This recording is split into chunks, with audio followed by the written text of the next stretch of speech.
Hello guys, അപ്പോൾ ഇന്നുണ്ടല്ലോ ഞങ്ങൾ ഇവിടുത്തെ ഒരു ഹോസ്പിറ്റലിൽ വന്നു കേട്ടോ. എനിക്കൊരു ഡെന്റിസ്റ്റിനെ കാണിക്കേണ്ട ഒരു ആവശ്യമുണ്ട്. എൻ്റെ പല്ല് കുറച്ച് ദിവസമായിട്ട് ഭയങ്കര വേദന. നാട്ടിൽ നിന്ന് എനിക്ക് ഈ ഒരു പ്രശ്നം ചെറുതായിട്ടുണ്ടായിരുന്നു കേട്ടോ. അന്ന് വലിയ കുഴപ്പമില്ലായിരുന്നു. ഇവിടെ എത്തിയപ്പോൾ എനിക്ക് ആ ഗ്യാപ്പ് വലുതായിട്ടുണ്ട്. പിന്നെ ഫുഡൊക്കെ അവിടെ സ്റ്റക്കായി ഇങ്ങനെ കിടന്ന് എനിക്ക് ഭയങ്കര പെയിൻ ആവൽ തുടങ്ങി കേട്ടോ. അപ്പോൾ ലാസ്റ്റ് ഇങ്ങനെ കാണിക്കാൻ വിചാരിച്ചു കേട്ടോ. അപ്പോൾ ഇവിടുത്തെ ഹോസ്പിറ്റൽസൊക്കെ ഭയങ്കര ആംബിയൻസ് ഉള്ള ഹോസ്പിറ്റലാണ്. ഫ്ലവേഴ്സും ലൈറ്റും ഒക്കെ ആക്കിയിട്ട് ഭയങ്കര സെറ്റപ്പാണ് ഓല് ഉണ്ടാക്കിയിട്ടുള്ളത്.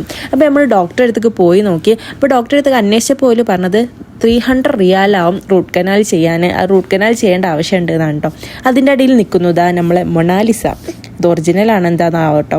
അപ്പോൾ അതൊക്കെ നമ്മൾ കണ്ട് അവിടുത്തെ ചെയേഴ്സൊക്കെ എന്താ അടിപൊളിയില്ലേ. അപ്പോൾ നമ്മൾ കാര്യത്തിൽ നിന്ന് തെന്നി മാറി. അപ്പോൾ ഞാൻ ഹസ്ബൻഡിൻ്റെ ഇൻഷുറൻസിലാണ് ഇത് ചെയ്യാൻ പറ്റുമോ നോക്കിയത്. പക്ഷേ അത് ഈ ഹോസ്പിറ്റലിൽ സമ്മതിച്ചില്ല ഗൈസ്.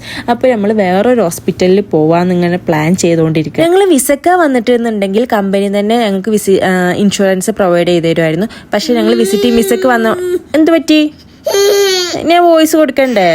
അതിൻ്റെ ഇടയിൽ വോയിസ് കൊടുക്കാൻ സമ്മതിക്കുന്നില്ല ഗൈസ്. അപ്പോൾ ഞാൻ പറഞ്ഞു വന്നത് വിസക്ക വന്നിട്ടുണ്ടെങ്കിൽ ഹസ്ബൻഡിൻ്റെ കമ്പനി തന്നെ ഞങ്ങൾക്ക് ഇൻഷുറൻസ് തരുമായിരുന്നു. പക്ഷേ വിസിറ്റിംഗ് വിസക്ക ആയതുകൊണ്ട് അവർ തന്നില്ല ഗൈസ്.